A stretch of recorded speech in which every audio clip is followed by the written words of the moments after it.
Hello and welcome. This is rooflemonger. So, fighting game characters, let's talk about them.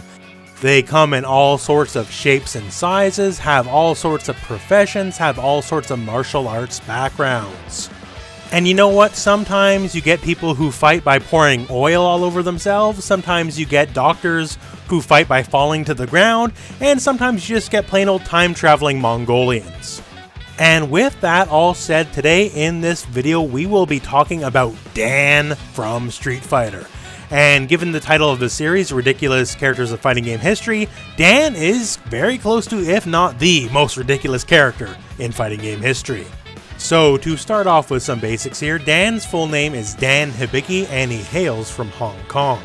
He fights in his own self-made style called Saikyo style, which also means strongest style, and it kinda got that way by a lot of bumps and hitches along the road, as we'll talk about when we go over his main plot. And the big thing about Dan is we just can't talk about Dan when we're talking about Dan's history, as Dan is a hateful character. Dan is a character made out of pure spite to insult another company. Dan isn't just Dan, he's a big middle finger to SNK. So before we go over a lot of the particulars about his story and also this whole anti-SNK thing he's about, let's show you how he generally works in the games that he's in. So Dan is very much a character in the vein of Ken and Ryu from Street Fighter. As you can see here, he has a dragon uppercut. It is not the Shoryuken, it is the Koryuken, just so you know. Dan has his own take on the Hurricane kicks, and they're actually a bunch of knees and flurries of kicks as well. The way it works, the heavier the button you press, the more attacks you will get. And to cap it off, we have the Godoken, not the Hadoken, the Godoken. And the Godoken is not very good, and that's kinda on purpose.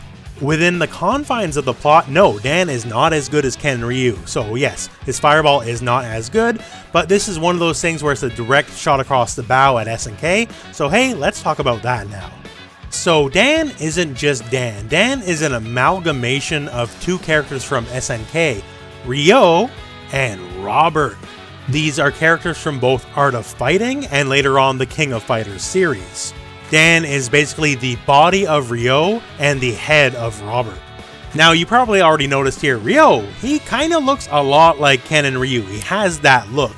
And that look is no coincidence. Yo, back in the day, it's like Street Fighter 2 was the Fortnite of the world. Street Fighter 2 was the most popular game on the planet, and everybody wanted a piece of that pie. Capcom even successfully sued Data East over Fighter's history because it was just too much of a ripoff. It definitely wasn't even inspired by, it was just copy and paste. And Capcom wasn't too happy about all these copycats, so by the time that Street Fighter Alpha rolled around, then we enter Dan. So Dan is more than just a look, he has a lot of moves that are directly ripped off from Robert and Ryo, so let's have a comparison. So here's Robert in King of Fighters, and hey, this big old energy wave here, it's meant more to be like a punch than a proper Hadoken, a beam, projectile, whatever, and that's exactly what Dan's ripping off, because hey, he has a weak baby fireball, because SNK has weak baby fireballs. Those Dan kicks, hey, Robert and Ryo both have a very similar kind of move, and that's exactly what he's ripping off. And Ryo and Robert not being very original themselves, yo, they both have dragon punches, so of course, hey, Dan's got a dragon punch. Wow, Ryo has this really big fireball. Man, he like sets up and everything and he goes for it. What does Dan have? Oh, Dan just completely jacked it is what he did, because hey, screw SNK. Robert and Ryo also very much known for flurry style supers where they just go berserk on you. You know what? Dan's not having that, so Dan gets to do the same thing, because Dan, well, hey, he says screw SNK. And it's not enough to steal the moves from the characters, right? Because, you know, hey, whatever, they stole our stuff first, and I guess that's the logic. Dan also has to be a complete butthead. And so Dan is the master of taunting. A lot of fighting games characters have a taunt. Dan has taunt after taunt after taunt. His jump back taunt, by the way, right there, actually pretty good in the Zangief matchup, by the way, because it's basically a super jump in a game without super jumps, and Zangief sometimes has a hard time closing it. And to cap it all off, there's the super taunt. Takes all your meter and does nothing but taunt, and there's no point to it other than to burn all your bar for a taunt. You're basically trying to insult the enemy at that point. So that is Dan in-game. Very silly guy and kind of on purpose bad. I guess one of the worst things you could say about Dan is even though he's on purpose bad, in a lot of the games he's in, he's still not the worst character. So kind of a failure on Capcom's balance on that part, where the characters who's bad on purpose isn't the worst character. But with all that said now, let's talk about the plot of Dan. Who is Dan other than weird, pink gi wearing butthead? Well, Dan's story, for as silly as he is, actually kind of starts off pretty tragic, as it starts not with himself, but his father and his father's fateful meeting with Sagat. So Dan's father is one Go Hibiki, and Go Hibiki was a very accomplished martial artist himself, right? And in that, he eventually kind of wound crossing paths with Sagat. And here's the thing, Sagat, you know Sagat, you probably know one thing about Sagat if you know anything, well besides the scar, is the eye patch. And Go Hibiki is the guy who ripped out Sagat's eye in a fight. And there's the problem, because Sagat nowadays is kind of like honorable warrior man, but back in the day he was not, he was the villain. He was the boss of Street Fighter 1. Before there was ever an M. Bison, Sagat was the big bad and he was not a nice guy.